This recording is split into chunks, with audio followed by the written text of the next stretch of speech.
Joo, terve! Tänään on, en edes tiedä enää, että mikä päivä on. Pelattiin ristiseiskaa parvekkeella, koska voitiin ja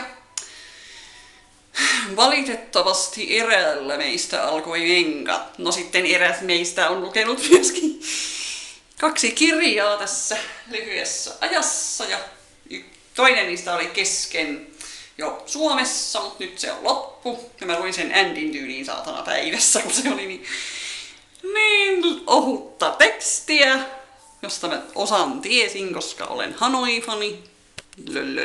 Mutta ja tähän tässä nyt enää tekiskään, mutta huomenna taas istuskellaan veneessä ja katsellaan kaloja ja ties mitä. Minä en voi uida, mutta niin.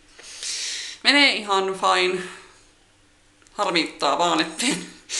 Tai no ei harmita silleen enää, mutta pitäisi Suomessa kertoilla Jussille paljon kaikkea.